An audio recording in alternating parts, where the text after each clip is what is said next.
Arsenic का एक मिजाज मैंने आपको बताया था, नफीस, साफ सुथरा और फिनिकी।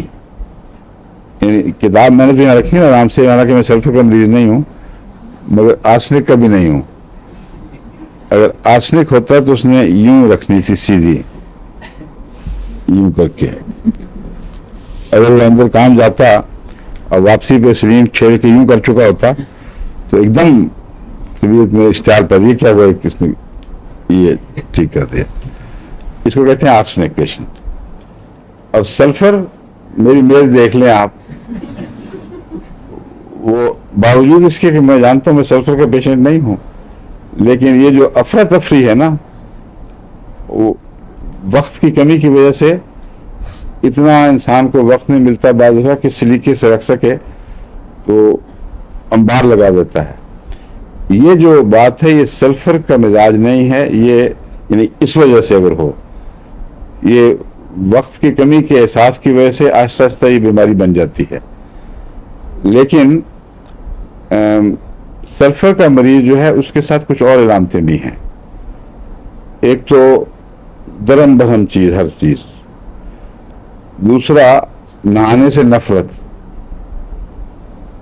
और अब नहाने का जहां तक ताल्लुक है, अगर से मुझे वक्त कम मिले तो मैं कम नहाता हूँ, हफ्ते में 2 दफा हो गया। एक तो खैर बाहर जरूरी है, लेकिन जब वक्त होता था तो इंग्लैंड ही में सर्दियों में मैं बाद दफा एक दिन में 3 दफा भी नहाता था। कॉलेज जाने से पहले वापस आके, फिर रात को बाद फिर वापस आके, और सख्त सर्दी में सख्त ठंडे पानी से नहा लेता था।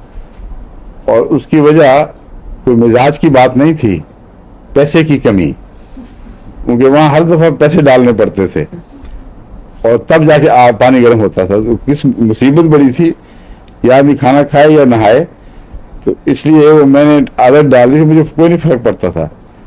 पहली दफा बस पानी पड़े ऊपर, फिर वो है असल तकलीफ। उसके बाद मजे ही मजे, ठंडे पानी में बड़ा मजा आता है।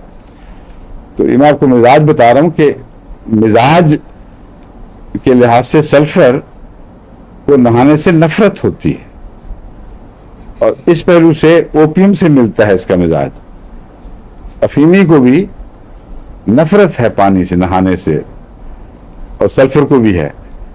तो अगर गहरा मिजाज सल्फर का किसी में मिले तो सल्फर इतनी वसीउल असर दवा है कि उसकी अक्सर बीमारियों में यही दवा काफी हो जाएगी फिर। लेकिन अगर मिजाज मिलता हो, 1 मिनट रह गया।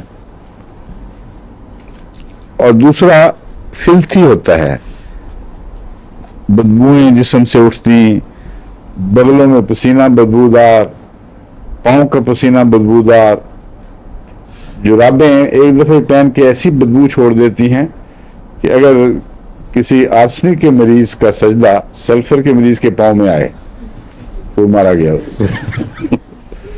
नकाले बर्दाश्त चीज है। और मैंने देखा है वहां कई दफा मसलन मुबारक में भी सामने सल्फर का मरीज सजदा करता था जब, तो इसका पिछले मरीज का सजदा बर्बाद। इसलिए ये एलानते हैं मुस्तकिल, 1-2 चीजों से मरीज नहीं पहचाना जाता। ये ग्रुप्स हैं, इकट्ठे ग्रोह हैं इलामतों के। ये जब इकट्ठे मौजूद पाए जाएं तो फिर मरीज पहचाना जाता है। और एक दफा मरीज पहचाना जाए तो या उसकी अक्सर बीमारियों में यही दवा काफी होगी, या जैसा कि मैंने बयान किया है, जरूरी नहीं हुआ करता कि हर मिजाज की दवा हर बीमारी में मौसर हो। उस मिजाज के मरीज को बाज़ दफा बाज़ और बीमारियां होती हैं। तो सल्फर का मरीज है तो सल्फर दें, कुछ नरमी आ जाएगी, कुछ ज़ायद तकलीफें हट जाएंगी, जो रह जाएगा फिर उसका इलाज आसान हो जाएगा। बाकी इंशाल्लाह कल। अस्सलाम वालेकुम।